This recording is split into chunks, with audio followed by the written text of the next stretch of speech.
theyeshiva.net. It's a very hard week.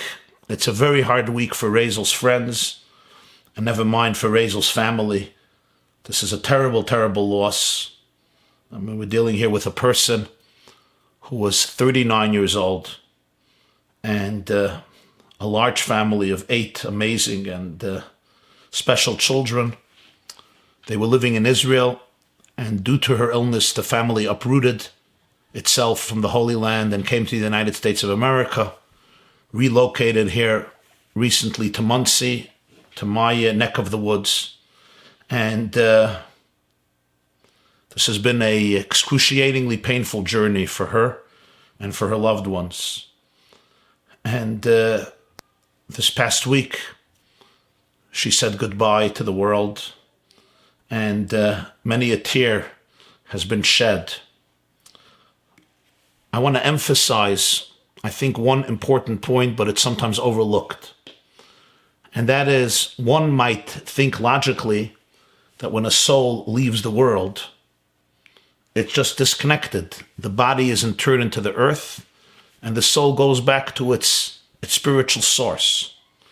And yet, it's actually a revolutionary idea in Judaism that when I or you, sitting in this world, on our planet, in my home, in your home, and I learn Torah in memory of this soul, I learn Mishnayos for this neshama, I give tzedakah, I give charity for this neshama, I do a mitzvah for this neshama, I say a prayer for this soul, I do a good deed for this soul, I bring in light into the world for this neshama, I say kaddish for the neshama, or whatever the method is, it actually has a tremendous impact on the soul.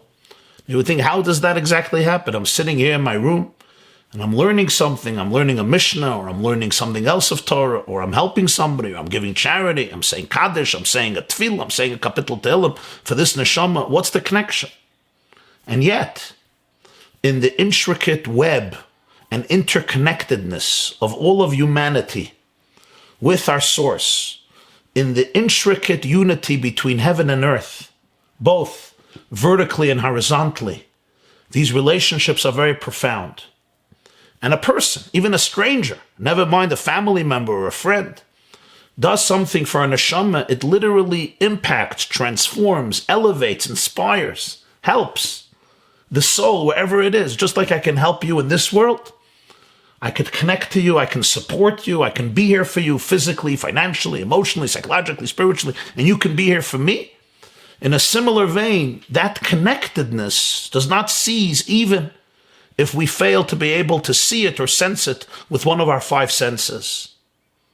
And that's the impact that every person can have on a neshama, giving it nachas, giving it delight, giving it joy, giving it pleasure, giving it love, sending our connection, our affection to that soul. And it works both ways. It's a two-way street. That soul sends its love and its energy and its brightness down here to earth. And in the case of Raizel Zucker, Zechroina Levracha, Toyba Raizel Bas Rabbi Yosef Yitzchak, we know how much light she shed and she radiated through her 39 short years. That light doesn't die. That light continues to live. It continues to live by the impact of her soul on our world. It continues to live in the lives and in the hearts of each one of her 8 children. It continues to live in the life of her husband. It continues to live in the life of her parents, in the life of her brothers, in the life of her sisters. Many of them who I know very well, very, very special people. And it continues to live in the lives of her friends. Let me share with you a story, my dearest friends. A story that I think is extremely relevant to this evening, about a Jew who once came to the Kloisenberger Rebbe. The Kloisenberger Rebbe was a Jew named Rabbi Yekusiel Yehuda Halberstam, Zecher Tzadik Levracha. He was one of the great Hasidic masters of the previous generation. He passed away Tammuz, I think it was Tes Tammuz Tovshin Nun Daled, the 9th of Tammuz, if I'm not mistaken, 1994. The Kloisenberger Rebbe lost a wife and 11 children in Auschwitz-Birkenau death camp. He himself was at the verge of death not once but numerous times. He survived. The Kloisenberger Rebbe rebuilt his life. He remarried. He had children. The two present Kloisenberger Rebbes today, one in Borough Park, one in Kiryat Sanz in Netanya in Israel, are children of his from his second marriage, post-Holocaust marriage. But he used to speak a lot about his experiences and his memories. Many survivors did not speak, but he spoke. A Jew once came to him, and a Jew asked him, "How did you continue living? In the face of such adversity, in the face of such profound agony, pain, suffering, unfathomable tragedies that befell you." I mean, we don't have the words, we don't have the quill, the pen to capture what a person like the Kloisenberger Rebbe and so many other Jews endured. I mean, you think about it, it's surreal. It's still hard to believe today, 75 years later, 80 years later. In one day, a wife and 11 children to the gas chambers. How do you go on? He asked him, how do you go on? And he was a motivated person. He didn't just go on in despair. He built a beautiful community. He built a beautiful family. He built the famed Laniado Hospital in Netanya. He built the famous Mifal Hashas. He was a mentor to hundreds, to thousands. He was a teacher. He was a Rebbe. He was a tzaddik. He said, how? To be a leader, you have to be enthusiastic. You have to be inspired to inspire others. You have to be inspired yourself. You can't fake it. You can't fake it for too long. So he asks him, he says, Kloisenberger Rebbe, it sounds Kloisenberger Rebbe, tell me how you did it. The Kloisenberger Rebbe looked at him and he said two words. He had this extraordinary accent. B'domayich chayi. B'domayich chayi. Which is a quote from Ezekiel. Yecheskel, I think it's chapter 16 or 17. We say it in the Haggadah, the night of Pesach. And it basically describes the night before the exodus of Egypt. The Jewish people are compared to a fetus which is just emerging from the mother's womb. It's without clothes, va'at erim ve'eria. It's bedecked in blood. It just emerged. It still has to be cleaned up, the umbilical cord cut, and ultimately mature and develop. But that's the night, the moment of Exodus, when the Jewish people are being extricated from the womb of their tyrants. Lakachas loy goy mikerev goy. In exile, it's like a state of pregnancy, and now they are emerging. They're emerging into a new identity, a new people, a new nation. And the prophet Yecheskel says, "V'oymar lach, I said to you, b'damayich chayi, b'damayich chayi. In your blood you shall live. In your blood you shall live." The sages associate this with the fact that the Jewish people that night offered the Passover offering and they sprinkled its blood on the doors of their home. That was one form of blood. They also circumcised themselves. They went through a bris. That was another form of blood. And b'damayich chayi, through this blood you shall live.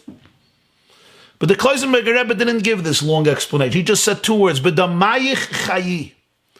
This Jew, his visitor, naturally thought that the Kloisenberger Rebbe was sharing with him the following insight. And the insight was that the Jewish people do not allow the blood that they observe to destroy them. Rather, for them, the blood and the sacrifices that they make become an impetus for a new birth, for a new redemption, for a new reality. They don't see their blood being spilled as just a vain experience with no meaning, with no hope, with no purpose, with no significance. Thank you. And therefore, they don't allow themselves to go into despair. And despite the pain, and despite the suffering, and despite the bloodshed, they lift themselves up and they say, "B'damai chayi." For me, this is a calling for renewed life, for renewed vigor, for deeper resilience, for deeper courage, for deeper faith, for deeper commitment. This is how he understood what the Kloisenberger Rebbe meant, "B'damai chayi," that he did not allow the tragedies that he experienced and observed to kill him, to destroy him, so that his blood would also be shed, if not physically, emotionally. No, for him it was a call to rebirth, a call to rejuvenation, reinvigoration, to reinvent himself and his family and the Jewish people. This is how the person understood. So the Kloisenberger Rebbe asked him, "Do you understand what I'm saying?" He said, "Yeah. B'damai chayi." You're telling me that the blood that the Jewish people saw is an impetus and a catalyst and a springboard for new life, for new vigor. He said, no, that's not what I meant. He said, "What did you mean?" So the Kloisenberger Rebbe told him something incredibly profound and moving. He said, "B'damai chayi," I'm referring to something else completely. Referring to a scene in Leviticus, Parshas Shmini. It's the first day of the month of Nisan. The tabernacle, the sanctuary, has been inaugurated for the first time, Chanukas HaMishkan. The divine presence at last has descended among the Jewish people. It was a moment of extraordinary ecstasy, joy, and sanctity. And then tragedy struck. The two oldest sons of Aaron, the high priest, Nadav and Avihu, died. Talk about an experience that smacks one in the face of such joy. This was Aaron's greatest day. He was the high priest, and suddenly he lost two children. Moshe tried to comfort him. His brother Moshe, the uncle of these boys, the uncle of Nadav and Avihu, comforts him. And he says to him, "Hu asher diber Hashem loymar b'krevei HaKadosh." What you have seen now is basically a manifestation of the words that God said, "I will become sanctified through my closest ones." As Rashi says, Moshe said, "I thought it was you or me. Now I see that they are greater than you and even greater than me." Well, he didn't say even, they're greater than you and they're greater than me. This is what he tells his brother. And you know what Aaron says? Aaron doesn't say thank you. You know what Aaron does? Two words. Vayidoim Aaron. Aaron was silent. He was quiet. He was mute. He didn't say a word. Did he agree with Moshe? Did he disagree with Moshe? Later, there's an argument between him and Moshe. There's a disagreement about the burning of a certain goat. Moshe said you shouldn't. Aaron felt you should. Moshe said. Here he doesn't argue with him. He doesn't agree with him. Did Moshe comfort him? Were Moshe's words meaningful to him? Moshe and Aaron were very close. They were tight brothers, two prophets. Two words, Vayidoim Aaron. Aaron was quiet. He was quiet. What type of silence was this? Was this a silence of submission? Was it a silence of, there were no words. The pain was so profound, he couldn't say anything. Was it a different type of silence? The Kloisenberger Rebbe says, B'damayich chayi. B'damayich comes from the word vayidoim. Vayidoim Aaron means Aaron was silent. B'damayich chayi means you shall live through your silence.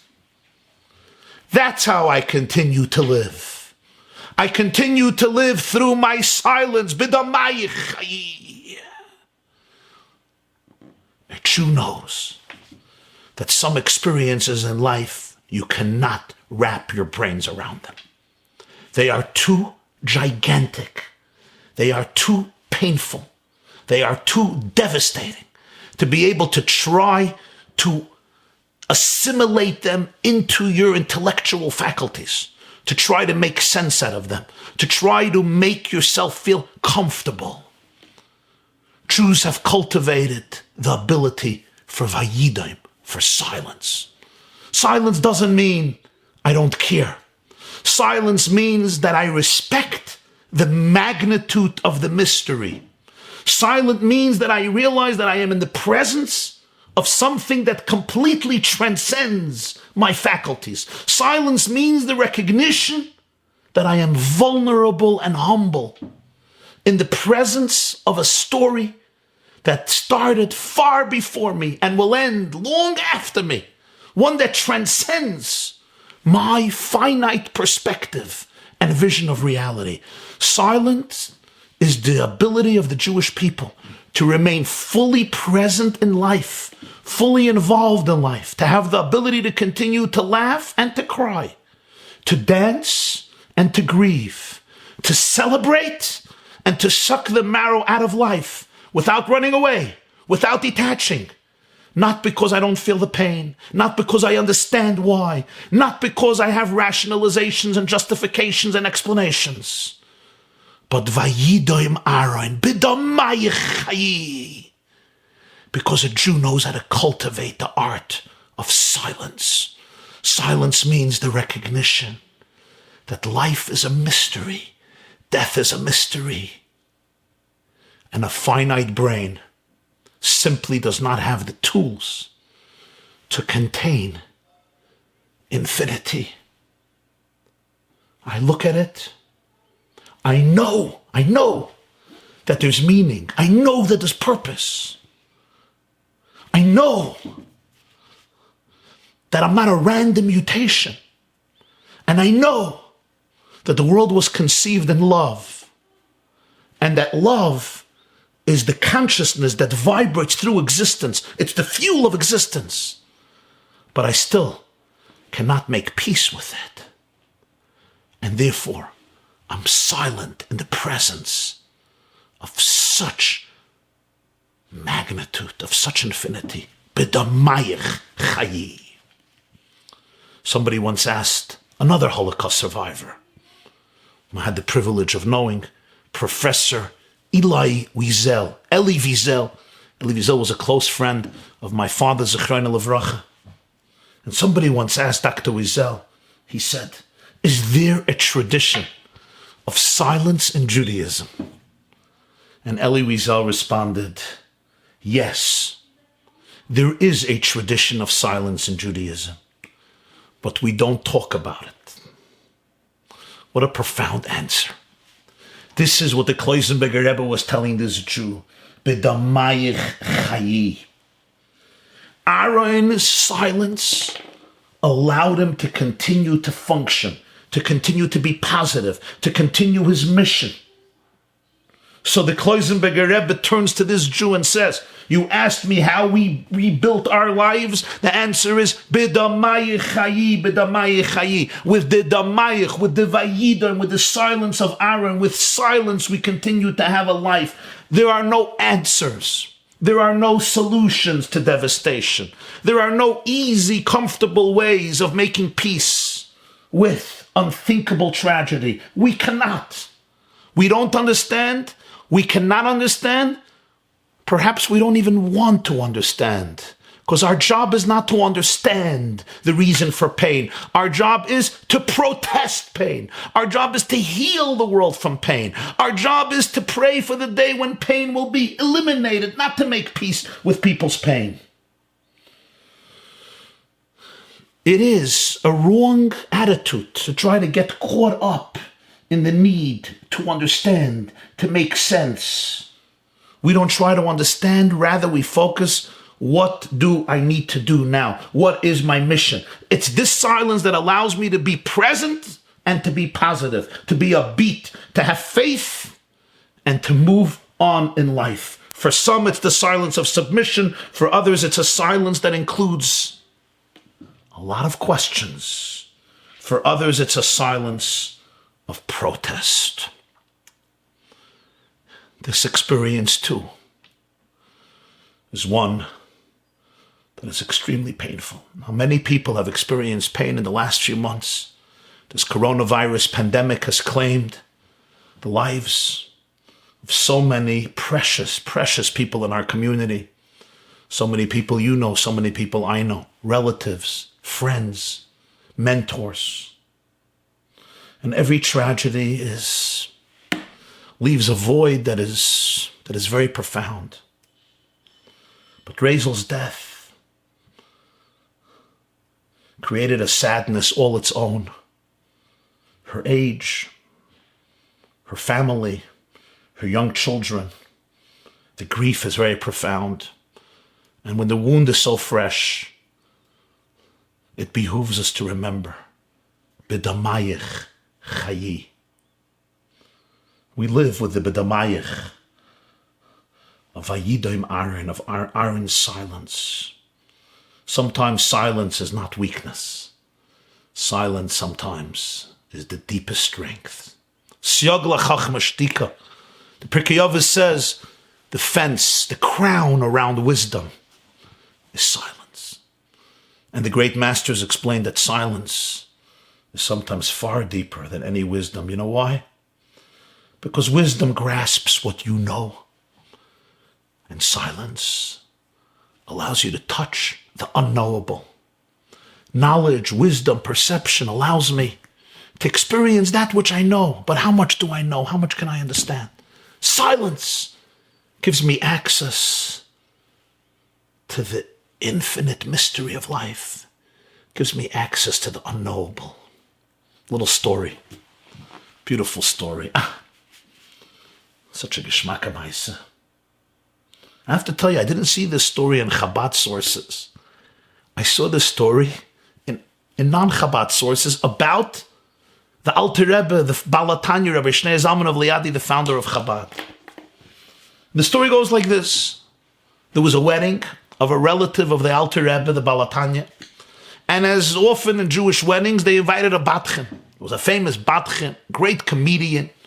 Or then he wasn't really called a comedian, but a sharp Jew who had a gift of gab and knew how to compose great prose and songs in order to bring joy to the groom and the bride and the families and the dancing. And he was a chassid of the Alter Rebbe, and he was brought into the wedding to do bat chonis. Now, here's a problem. To stand in front of the Alter Rebbe, the Balatanya, and say jokes or share your brilliance was it would be very awkward for anybody, never mind for a follower, for a student who had some appreciation of in whose presence he is. So what did he do? He took a little extra l'chaim in order to inebriate himself a little bit, to become a little tipsy, Purim dik, so he should be able to joke around uninhibitedly. And he starts off, and he looks at the Alter Rebbe, and this is how the Batchanis, this is how his so-called jokes at the end of the wedding, this is how they developed, this is how he began. He said, Rebbe, I decided today that there's no big difference between you and me. We're more or less in the same boat. People were shocked. A chassid gets up and says there's no difference between you and me. The Alter Rebbe, you have to understand, was one of the greatest minds in Jewish history. One of the greatest authorities in the world of halacha and in the world of Kabbalah and in the world of Jewish philosophy. Dealing with an incredible mind. Rabbi Soloveitchik once said, and he comes from the real Lithuanian stock, from the family of Reb Chaim Volozhiner. Chaim Volozhiner was the famous student of the Vilna Gaon. And Rabbi Soloveitchik once said in Boston in 1969 that since the Rambam, there was no Ish HaSeichel, there was no man of such towering intellect who embodied such intellect like the Alter Rebbe, like the Balatanya. However you want to explain it, I'm quoting Rabbi Soloveitchik. I heard it on tape. In any case, he tells the Alter Rebbe at the wedding, I decided there's no big difference between you and I. I'll say it in Yiddish and then I'll translate. He said, Das, was ihr weiß nicht, weiß ich euch nicht. Das, was ich weiß ihr euch. So da ein paar Sachen, was ihr weißt und ich weiß nicht. Aber was ist der Erech von dem, was ihr weißt, legabe dem, was ihr weißt nicht? He said, Rebbe, I decided there's no great disparity between you, and I'll tell you why. Whatever I know, you know. Okay. Whatever you don't know, I also don't know. So what's the difference? What I know, you know. What you don't know, I also don't know. So what's the difference? The difference is there's a couple of things, or maybe more than a couple of things, that you know and I don't know. Granted. But now I ask you, Rebbe, how do you compare that which you do know relative to that which you don't know?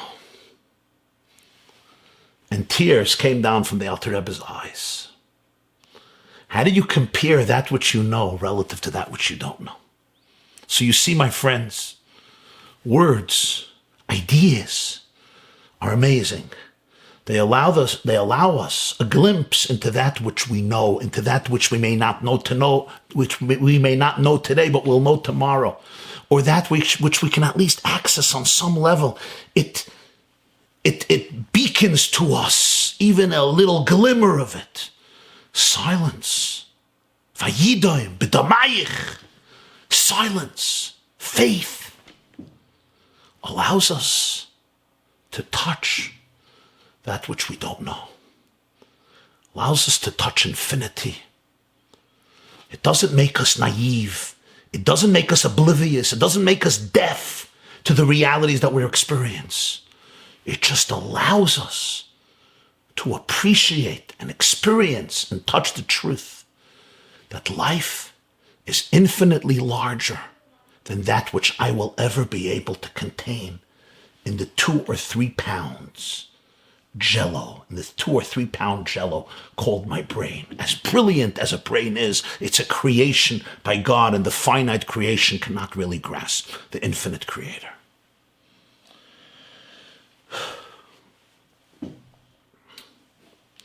And now, I want to share with you a teaching of the Baal Shem Tov. Shavuos is coming. The Baal Shem Tov's yahrzeit is on Shavuos. Baal Shem Tov passed away.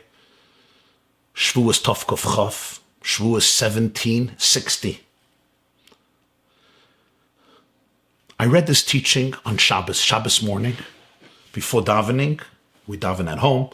Before davening, I was learning some of the Baal Shem Tov's teachings in his Sefer Keser Shem Tov. And I came across this teaching, and I'm going to learn it with you.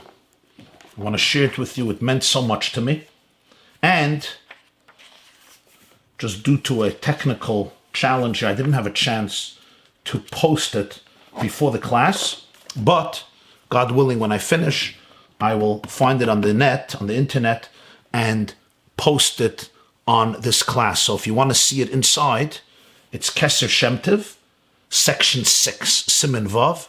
If you'll go to theyeshiva.net, where this lecture is presently playing, in addition to Zoom, there will be a PDF or a source sheet near the video, and you'll be able to study it inside. I chose this teaching because I recently learned it, because it's from the Baal Shem Tov and Shavuos is coming, and also because it relates to the story of Moshe's interaction with the Jewish people following Matan Torah. So the Baal Shem Tov says, and I'm going to read inside, it's a short piece, and I'm going to explain. V'hadavar asher yikshe mikem takrivun elai. So Pasuk in Dvarim, Perek Aleph Pasuk Yud Zayin, Moshe Rabbeinu tells the Jewish people, remember, he delegates, he appoints officials and ministers and mentors and leaders to be able to help the Jews with their issues and conflicts and dilemmas. But he said, Hadovra sheyikshe mikem, something that is too difficult for you, something that is too hard for you, bring to me, takrivun elai, bring it to me, and I'll try to help and solve the problem. Pirish HaBaal Shem Tov b'shem Ramban. The Baal Shem Tov said in the name of the Ramban, this is Keser Shem Tov Siman Vav, the source of it is Ben Peiris Yosef in the introduction. Ben Peiris Yosef, which records many teachings of the Baal Shem Tov. In the introduction, he brings this Baal Shem Tov in the name of the Ramban. Ramban is Nachmanides, Rabbeinu Moshe ben Nachman, who lived in Spain in the 13th century, was one of the great Jewish leaders, halachicists, philosophers, biblical commentators, Talmudists, physicians of the time. So the Baal Shem Tov said in the name of the Ramban, Shetzivu libnai, the Ramban told his son, If you stop, lecha be'ezed davar eichlas soisik sheyesh b'drachim letzadid, lekan o lekan, oy sheyesh lecha sofik imu mitzvah lavim yesh la soisik limnoya mimenu, va'adover sheyesh l'adam hanoa mimenu yechaven limtzei raya lahatira isur, al kein oz tira koidem kol salik me'esik davar za'anos atzmacha ikvoitcha. Va'achar kach tira letzadid lekan o lekan, oz Hashem yizbarach yediacha emes v'teilach lavetach v'divrei pichachim chen. The Ramban told his son, sometimes in life you may have a doubt how you should do something. There are perspectives that dictate you should follow this path. There are other perspectives that dictate you should follow another path. And you're in a dilemma, you're confused, there's uncertainty. You hit what we would call a fork in the road. Literally, there's two opposite paths and you don't know what to do. Or you may have a doubt if something is a mitzvah or something is not a mitzvah. Should you do it or should you abstain from it? Not only that, sometimes you have a personal bias or agenda, you want to do something, and therefore your mind will manipulate you into thinking that this is actually a permissible thing to do, when really it's forbidden and destructive. Sometimes in life there is uncertainty. Do I go this way? Do I go that way? A decision I may have to make in terms of my marriage, with my family, with my business, with my employees, with myself, with my colleagues. What's the right thing to do? This way or that way? Is this the right thing? Is this a wrong thing? Is this actually a mitzvah? Or maybe my mind is playing games with me. Maybe I just have another agenda, and that is causing me to gravitate towards this position. What do you do? So the Ramban says to his son, you must be able to try to remove your personal bias from this. You have to get rid of the self-consciousness. He gives two examples, your joy and your ego, your glory. Can you get this out of the picture? That's how you have to think about it. You have to be able to lift yourself up from personal biases, from personal agendas, from my own personal entanglement with the issue. And he says, then Hashem will let you know the truth and you'll be able to go with confidence in a certain path. Says the Baal Shem Tov, this is what Moshe Rabbeinu was telling the Jewish people. V'zeu shekosov, this is what he means. Ha'davar asher yikshe mikem, she'einchem yoidem eich la'asoyser limnoya, ha'sofik noilad mikem, she'yesh bo hana'aschem. Al kein tesalku midavar zana aschem ukvoitchem, v'takrivu ne'elai. V'akavone she'yil l'shem shamayim b'li shum pniya v'anoa ozu shemativ eten lo'yavone eich yisnahig v'kalahav. This idea is intimated in the words of Moshe Rabbeinu. Hadavar asher yikshe. Sometimes there's a situation in life that imposes a lot of difficulties and uncertainty. You don't know what to do. Should I do it? Should I not do it? You know why? Because it's mikem. Because there's too many toxic entanglements here. There's a lot here. You have a lot of personal fears or agendas, conscious or unconscious, and they are creating this uncertainty. You can't see things clearly. So Moshe is not just telling them there is a difficulty. He explains why, because mikem. You cannot see it clearly. You have to free up the space. Right now, there is too much fog in your life.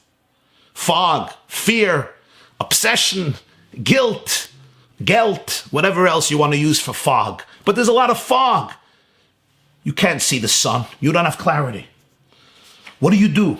You have to be able to cultivate the courage of not taking this personally, of going to a place where you're trauma-free, stress-free, ego-free, agenda-free, insecurity-free. Get out of it. And Moshe says, Takrivun Elai. You have to be able to come close to me. What does it mean, come close to me? Moshe Rabbeinu is a servant of God. You have to be able to ask yourself, what does Hashem want from me at this moment? The question has to be, what does God want without other agendas and other perceived or delusional enjoyments and therefore gains that I'm personally going to get from it? Then, Ushamativ, Moshe says, I'll be able to hear, I'll hear what you're saying. What's Ushamativ? I'll be able to imbue the person with the right thoughts and the right perceptions of how to live. Short teaching of the Baal Shem Tov. What does this mean in our life? What it means in our life is sometimes I'm in a situation and there's confusion. It's a painful situation. There's a dilemma. Again, it could be in your own life, your own future, your family, your relationships, relationship with your spouse, your relationship with your children, your relationship with somebody else in your family, relationship with somebody else. And you really have a lot of uncertainty. You don't know what to do. It's so important not to get personal and not to be able to take this personal. Your child tells you something. My child tells me something or doesn't tell me something. And I could become so personal. And there's now a personal vendetta or a personal issue. My security, my sense of confidence, my sense of macho-ness, my sense of fatherliness, my sense of manlyhood, whatever, has been damaged. And I make decisions from the wrong place because I'm living in the fog of my own personal pain. Is it possible for me to get out of this place? Don't take it personal. It's not about you. Sometimes when I'm living with inner stuff, inner garbage, everything becomes personal. I can't even see the reality from another person's perspective. I can't see the reality from a clear perspective. So the Baal Shem Tov says, Moshe is saying, you're going to know what to do, but the way for you to find out what to do is to really work on yourself and say, for example, with children, these are God's children. I was entrusted with the unique privilege of raising and polishing these diamonds. In another relationship that you have that may be difficult and turbulent, this is not about my own insecurities and my own egos. Can I extricate myself from that and be able to really tune in to the divine mission and the divine perspective at this moment? And then you free yourself up and you can take a path that brings you to your destination. It brings you to a very powerful place. And the reason is because you had the courage to be able to take yourself out from this type of fog. Just close the door, okay? Thank you very much. Could you bring me water? Thank you. It's not an easy thing. It takes a lot of courage. And here again, I want to mention Raizel. She was a person who struggled. I'm not only talking about the illness. She had various struggles in life.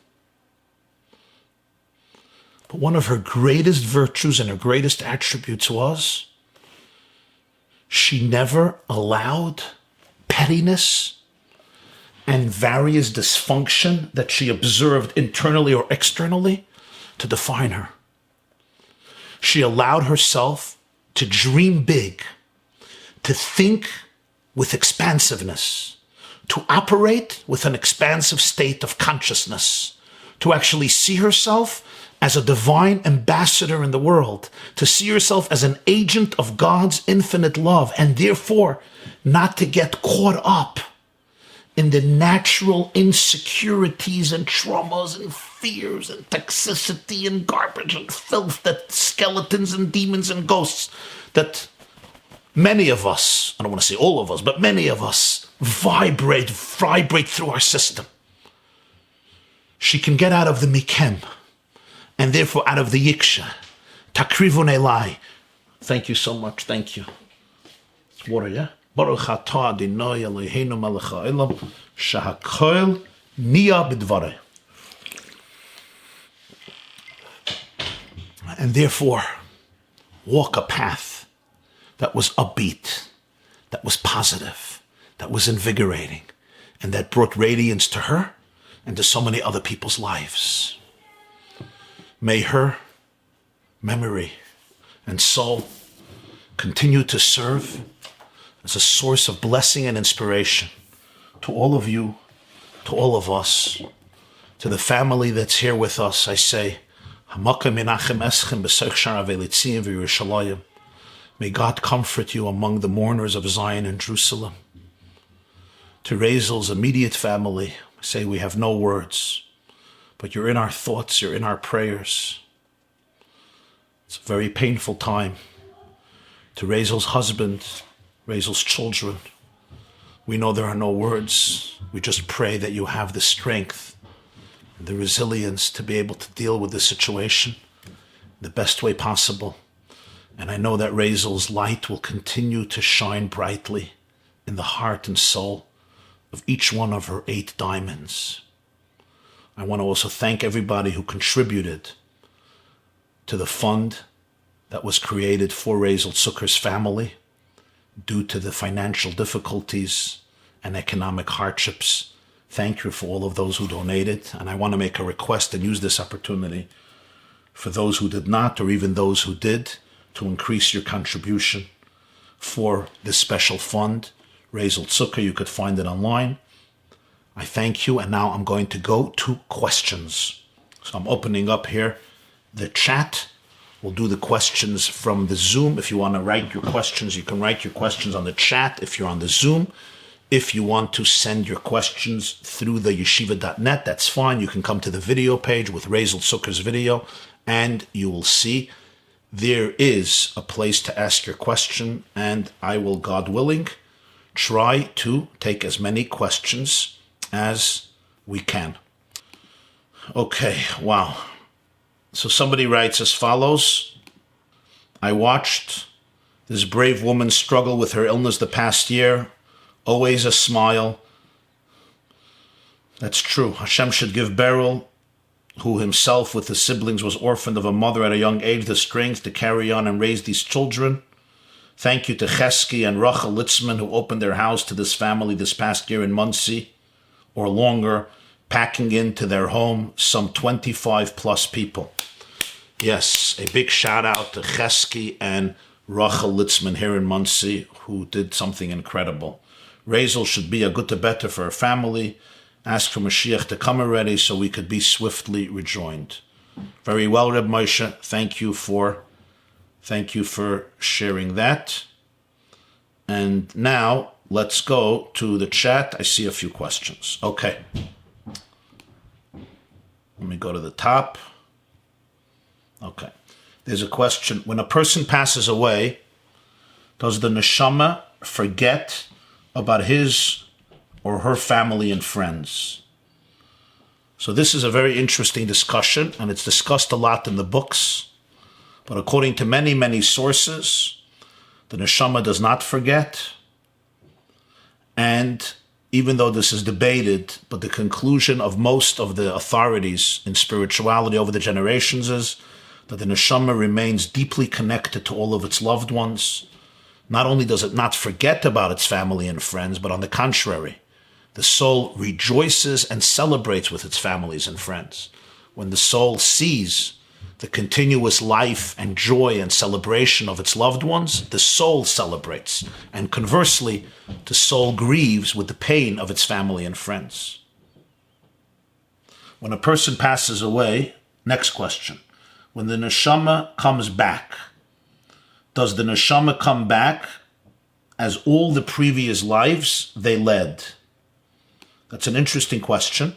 And the answer to that, according to Kabbalah, is that every neshama, when it comes back, it brings with itself a lot of the experiences that it had, including scars and wounds and blessings and accomplishments of previous reincarnations. And sometimes, yes, we carry things not even from our own life, but from previous lives. That's what makes life so interesting. And yet, the important thing to understand is that sometimes there will be things that in life, for you, they're pretty easy to achieve. For others, they're difficult. But there is something for you that is very hard to achieve. And that is usually one of the signs that this is one of the purposes why your soul came down. And that's why your negative inclination creates so much resistance. When a person, next question, how can I feel happy if things aren't going well? For example, people passing away, leaving a whole family behind, and unfortunately many, many other sad things. How can anybody be happy? The answer to your question is silence. but I am going to say something. It depends how you define happiness. If you define happiness as just the feeling everything is dandy and I could just be frivolous without any responsibility and without anything sitting in me and without any concerns and without any duties, that's a whole different type of happiness. That's not real happiness. That's more frivolousness. Let me tell you what happiness is. Happiness is the deep knowledge that I am in the right place, in the right time, doing the right thing. It's that inner satisfaction and inner contentment and wholesomeness that comes from living a life of alignment. When I know that my life is aligned with my purpose, I am not intimidated by my fears. I don't surrender to mediocrity. I don't surrender to despair, pettiness, small-mindedness, egotism, and toxicity. But I remain aligned to my true purpose. And I know that where I am is exactly where I have to be. The place is right, the time is right, and now I can choose to do the right thing. That is an inner sense of connection and joy that can prevail and pervade us during all circumstances of life. And that's the reason it says you should serve God with joy. Ivdu es Hashem b'simcha, chapter 100 in Psalms, we say it every morning. Serving God is 24/7 hours, 24 hours a day, 7 days a week, 365 days a year. But some of those moments are not easy. Sometimes we're dealing with very difficult situations, sometimes with very sad situations. And yet that is also part of God's service. And over there we also say there is joy, because joy doesn't necessarily mean there's no pain.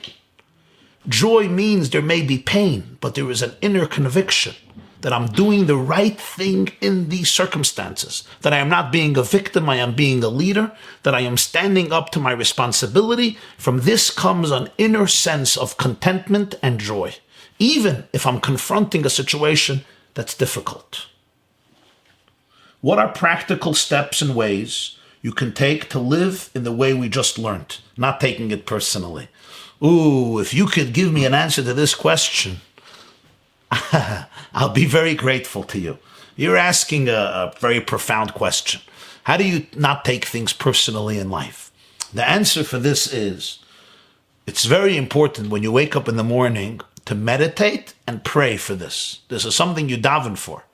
You have to tune in to your innermost core, your innermost soul, which is a part of divine infinity and which doesn't have to take things personally.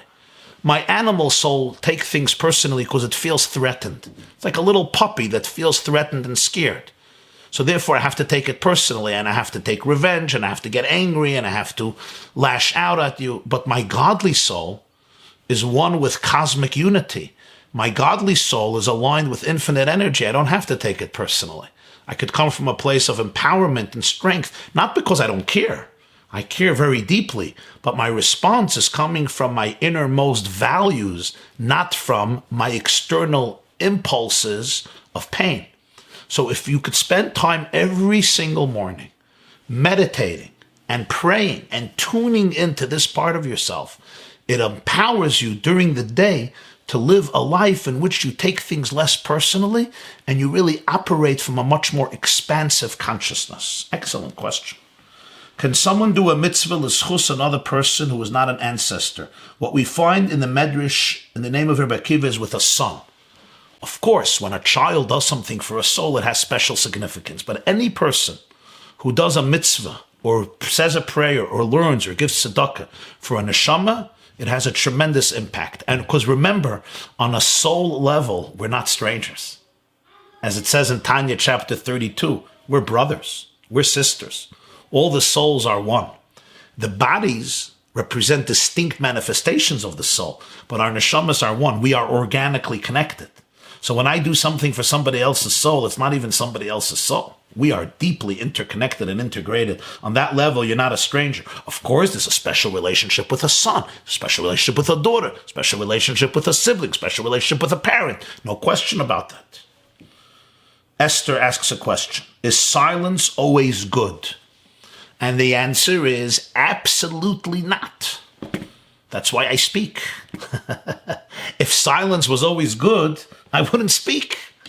Silence is sometimes bad. For example, when somebody observes abuse, injustice, cruelty, sadism, barbarity, silence is a crime. Silence in the face of evil is a crime. I become an accomplice to those who are inflicting pain on others if I am silent. Sometimes the only appropriate response is words, and loud words coming from the depth of my heart. I am referring in this lecture to silence that is grappling with the unknowable, with infinity. I'll tell you a very beautiful story. There was once a rabbi who came to visit the Lubavitcher Rebbe, and the Rebbe requested from him to speak up about certain issues that were going on in his environment to be able to help the situation. So he quotes a statement in Gemara and Talmud, Mila besela, mishtuke betrain. A word is worth a selah. Selah was a significant currency. Let's say a word is worth $1. Silence is worth $2. He tells the Rebbe, I don't speak. Word is $1. Silence is double. And the Rebbe looked at him and said, that's true. That's true. But if you remain silent all day, you only make $2. If you speak all day, every word you make $1. And his point was, silence is much deeper than words. But sometimes the situation calls on you to speak, and speak out with honesty and with decisiveness and with fearlessness and resolve and determination. Why can't the family visit the resting place the first year? There are different reasons given for this. One of the reasons, if I recall correctly, I haven't looked this up in a while, so I'm speaking from a distant memory, so I may be mistaken here, but I think one of the reasons is that during the first year, you see, there's different stages in the soul's departure from this world. It's a very, very delicate and intricate process. That's why there's also different stages in mourning. There's the stage when the soul just left, till burial. That's one stage. There is the stage after burial, the first 3 days. There is Shiva, 7 days. There's 30 days. There's 11 months. There's 12 months. Every stage of mourning parallels a certain journey of the soul. During the first year, the soul is still very deeply connected to the body and to the resting place because it's still on this very, very powerful journey and transition from a tangible, concrete world into an intangible, transcendent world.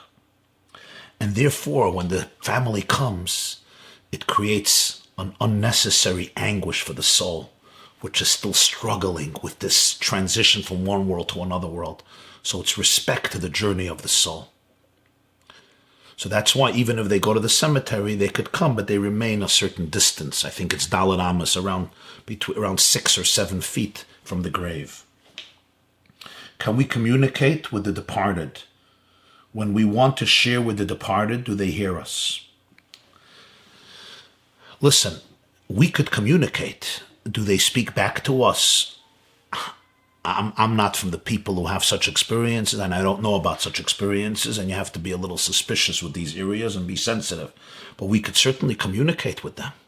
That's why when we learn Mishnayos and I say this is for the neshama of this and this person, say Raizel, Toyba Raizel, Bas Rabbi Yosef Yitzchak, or somebody else, this is a form of communication with the soul. So yes, we could communicate. When a soul like Raizel's comes down and enters our imperfect world, but is really too good for our world, it makes us nervous to be too good for our own good. How do we reconcile doing and being our best and our anxiety of being too good for our own good? I see you're a good person. This is a question from Shana. And the answer is, this is more anecdotal when we say, God takes the good, don't be too good. Of course it doesn't work that way. Raizel was not taken from our world because she was a good person, because Raizel was not supposed to come down to our world, because Raizel was too good for our world. We don't know why Raizel was taken from us. Raizel's soul had a shlichus, it had a mission. We are saddened and broken that that mission ended much too soon from our perception. 39 years, and with such a beautiful family and a large family and such young kids. We have no words for it, but we don't know the reason. To be able to say it's because this person is too good, and this person is too righteous, and this person is too holy, who knows about these things? I don't think we have the ability and the know-how and the right to be able to say, ooh, if you'll be bad, you'll live for a long time, and if you're good, you're going to die young. This has this doesn't make sense, and it doesn't have any source in Judaism or in the tradition of our heart. So you're not good because you're not bad because you're going to live long, and you're not going to avoid being good because you're afraid to die. I think that entire calculation doesn't make much sense. Look at it in a very different way. We are each here to serve. We are ambassadors of the divine in this world. And we have a mission. And I want to live my mission to the fullest. And you want to live your mission to the fullest. And our mission is to radiate light, our inner light, to the world around us. To bring unity into fragmentation. To reveal the oneness of divinity in our cosmos. To reveal the truth that we are all one. All the Jewish people are one. All of humanity is one. The entire universe is one.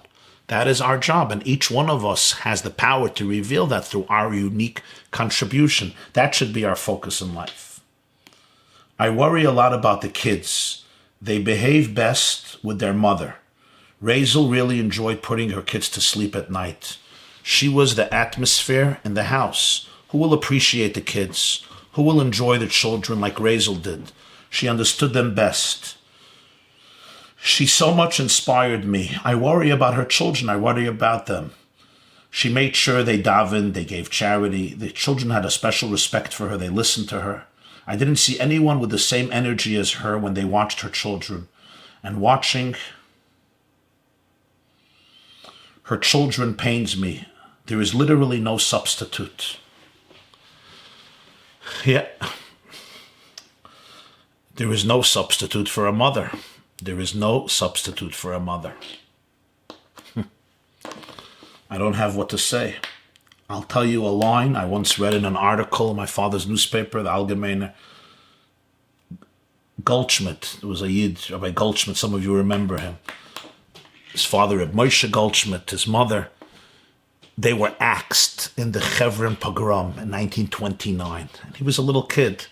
And his mother was dying in the hospital. And he said this years later. He said, my mother looked at me before her death and she said, a mother doesn't live forever, but she also never dies. Those were, I think, the last words he heard from his mother. And the real question you bring up is, who's going to replace Raizel? And I don't have an answer. I don't know that anybody can replace. I think all of us, anybody who's close, anybody who can help, let's offer our help, but not through worrying and anxiety and just sitting in my house and kvetching, but if there's something concrete one can do to assist the husband, the father in this situation, and the other members of the family, yes, this is the moment to act and at least to try to do what we can do to help everyone according to their own capacity. This one can give a contribution, and this one can get involved in different ways, and this one can help with a home, and this one can help with other stuff. And here's my little advice to you, if I may, unsolicited advice. Often people come to a person in a difficult situation, and they say, by the way, if you ever need help, call me. Now, what do you want a widower should do? Call you every Thursday and say, I'm overwhelmed, there's no food in the house, somebody has to go to the doctor, somebody has an earache, somebody has a problem with his teeth, I need a dentist, somebody else is having a stomach ache, and somebody else has the flu. I'm talking about the other flu. What should I do? You think they're going to call you? Don't come to somebody in need and say, when you need help, call me. Tell them how you're going to help them and help them. Don't ask them, oh, when you need something, call me. They're not going to do that in most cases. So if you really want to help, let's help. Call the right people who are connected and help. And we have to remember, God calls himself the father of orphans, Avi Yisraelim. There's a reason for it. There is something irreplaceable about a father and a mother. Those who lost fathers and mothers as young children will tell it to you. There's something irreplaceable. And God himself says, I know that. And I have to be the father of these orphans. And we hope and pray that these children who were given this difficult challenge will be able to find within themselves the light of their mother and the light of God to be able to build their lives in the healthiest, the most productive way.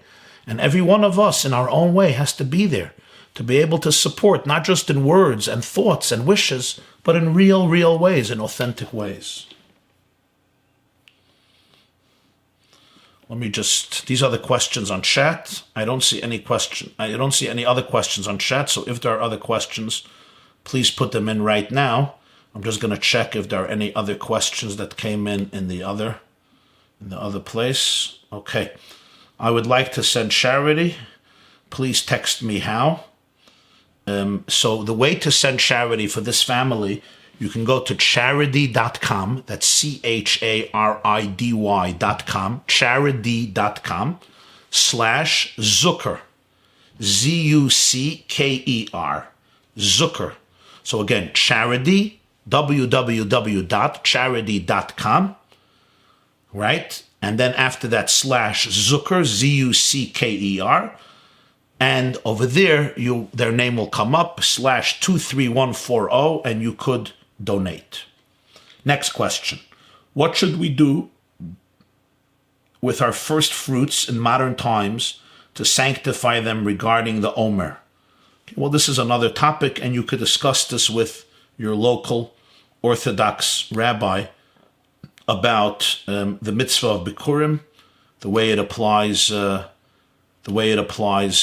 nowadays.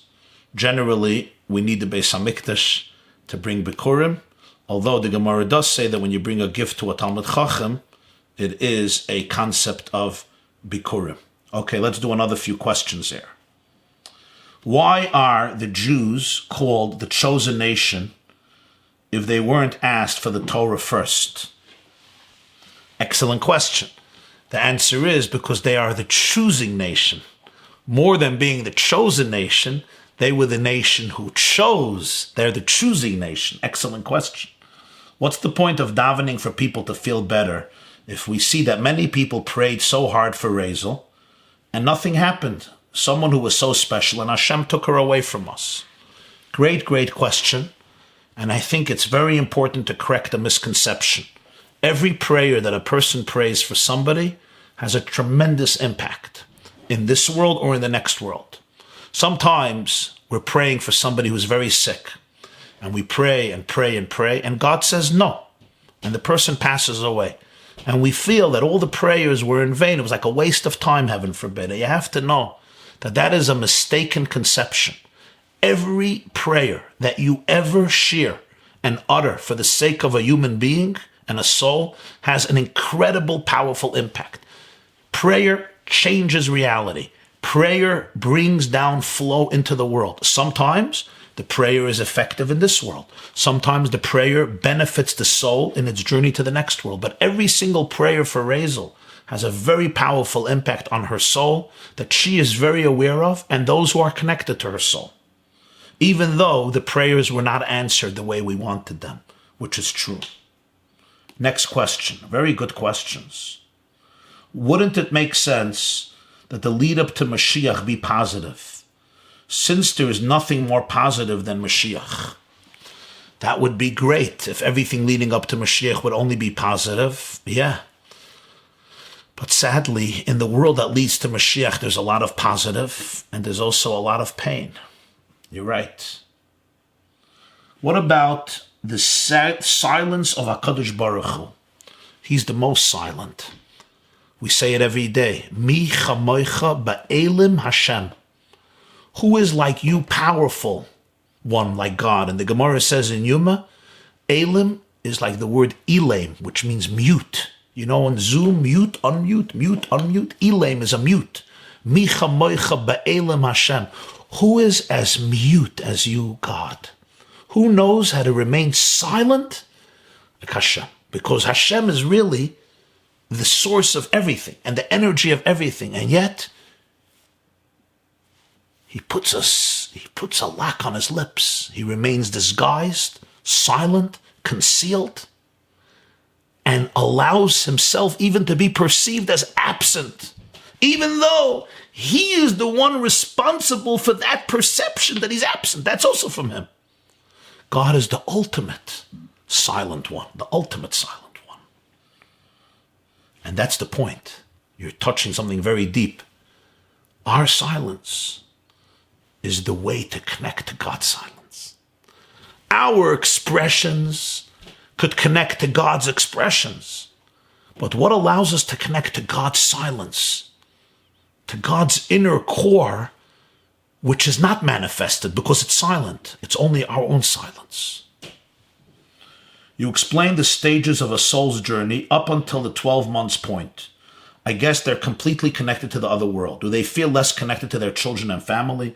Is it harder for the family to access and connect to the neshama after a 12-month point? Excellent question. And the truth is, I would say that it demands from all of us to go into a higher place ourselves.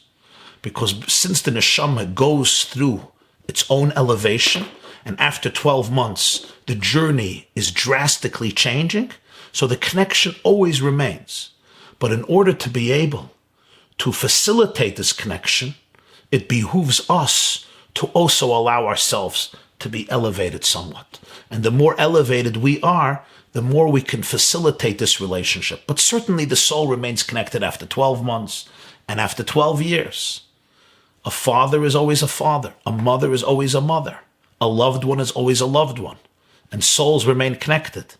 But in this world, I want to be able to uplift myself and elevate myself, to be able to tune in somewhat to the elevation of the soul. The Lubavitcher Rebbe said that if 10 people actually wanted Mashiach, then he would come. Aren't there more than 10 people now who truly want Mashiach? Why isn't he here?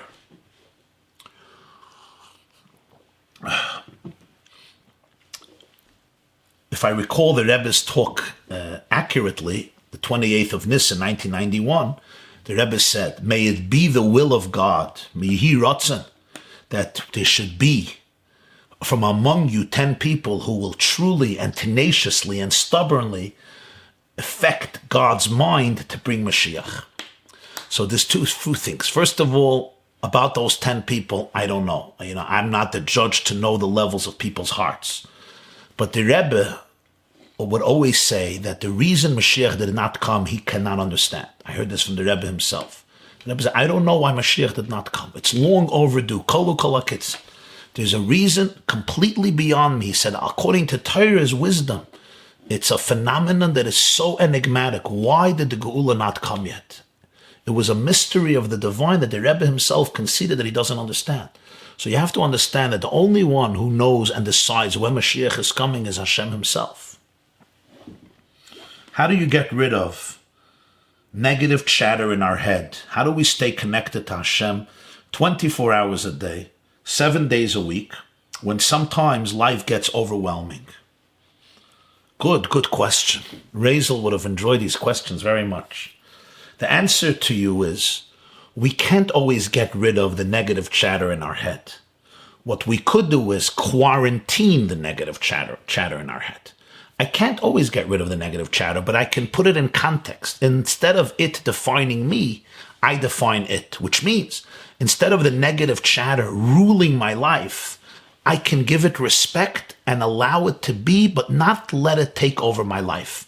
An example, backseat driver. You ever driving a car and there's a backseat driver who tells you, take the light, take the light, take the light.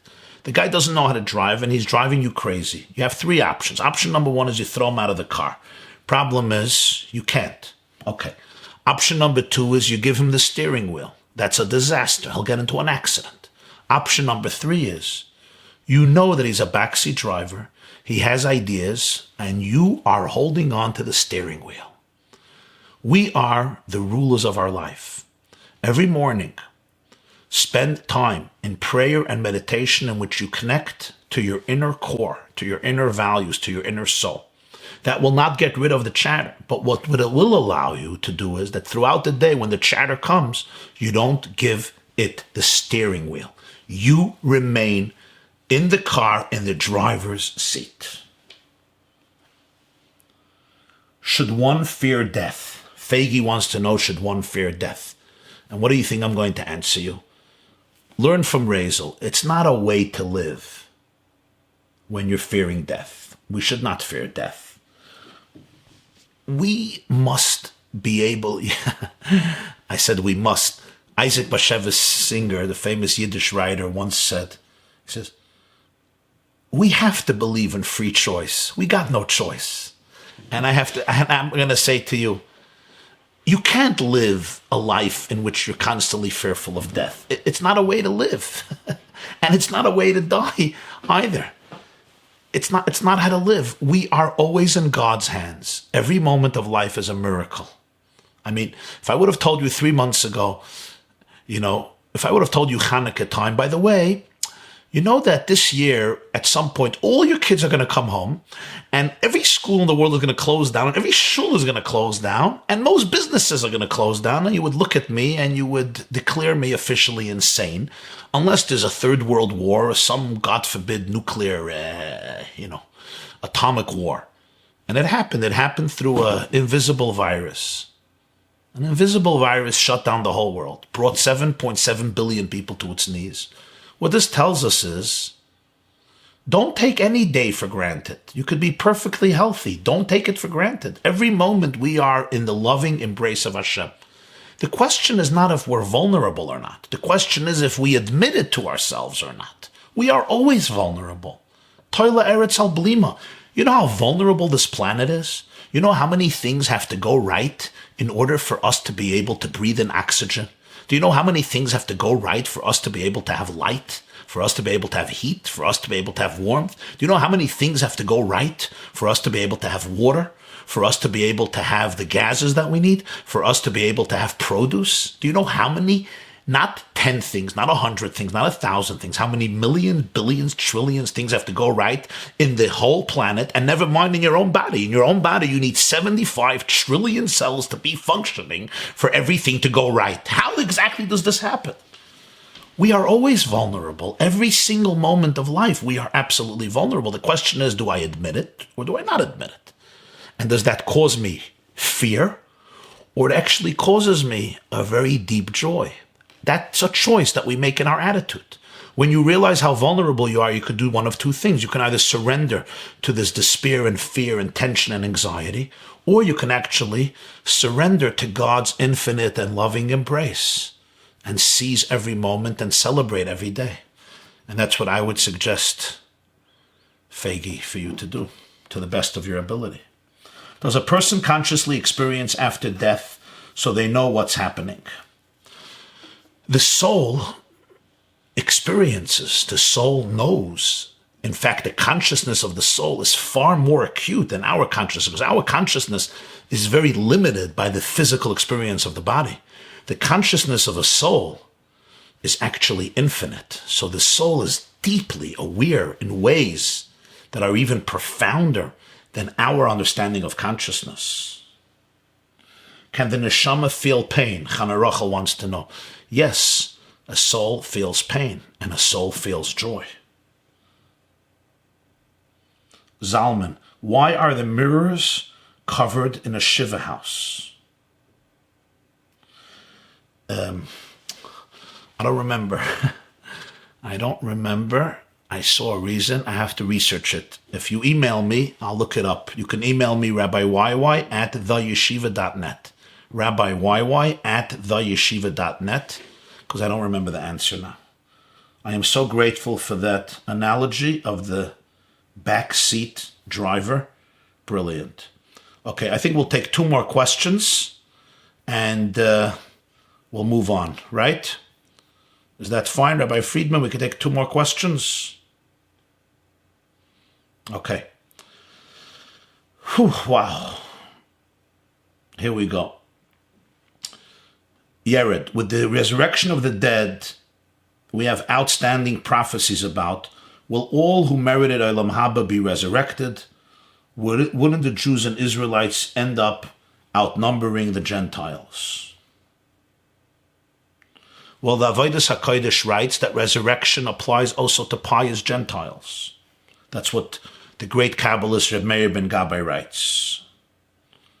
Rivka, are illnesses or misfortunes a consequence of our misdoings or actions? The answer to that is, this is a very, very loaded topic, and we don't always know. Sometimes yes, sometimes not. When I go and daven at a person's grave, I'm almost embarrassed. I feel like they can see through us, and perhaps I'm doing stuff in my life incorrectly. I feel like they fulfilled their purpose, they're so pure, and I have not yet. Please, can Rabbi YY comment on this? Yeah, there's something very humbling when you go to the resting place of somebody in a cemetery. And the answer to that is not to go. I think the answer is to really be able to make an honest reckoning of how we are living our lives on a daily basis. I am grateful for the message, but there's no way to wrap ourselves around many of the things that are happening in our world, sickness, suffering. Thank you for not trying to explain when there's no obvious explanation. I guess it's God knows what he's doing. Thank you for the message. Beautiful. Yeah, very well. Okay, let me see if there's any more questions in chat. And I'm going to wish you a good night. The hour is a little late. Zalman stumped the rabbi. Okay, shout out for Zalman for stumping the rabbi. Excellent. Next. Okay, you are a real star. Okay, share that with my mother-in-law. Thank you, Rabbi. We learned so much. Thank you. How do you feel more connected with the Rebbe? A connection with the Rebbe, you feel connected with the Rebbe when you become the type of person the Rebbe taught us to be. I think that's the deepest way to feel connected to the Rebbe. When you become that manifestation of those ideas and teachings that the Rebbe embodied in his life and taught to anybody who wished to listen. How does Mashiach feel like? You mean, how will Mashiach's coming feel like? It's going to feel awesome. I'm sitting here with one of your biggest fans, my mother. We're grateful that you took the time to honor my cousin. Hope you continue teaching. Thank you very much. And welcome, Rebbetzin Sharfstein. It's an honor to have you. Thank you for your beautiful tribute. Okay. I also want to welcome Raizel's immediate family, many of them who are here. The Muchkin family. I don't know if her parents are on, but I know that siblings, I see some of the siblings are on. I also see Reb Shalom Ber Zucker's father is with us, and I want to welcome him. I also want to welcome all of the many relatives who are here, and all of the many friends who are here, and everybody who's here. This was a very moving tribute, and I am thankful for the schus to be able to share these ideas and feelings with you. I send you all my deepest love and prayers and blessings. Chazak, chazak, v'nis chazek. May we all be here for each other, and may we emerge from this deeper, wiser, more blessed, more loving.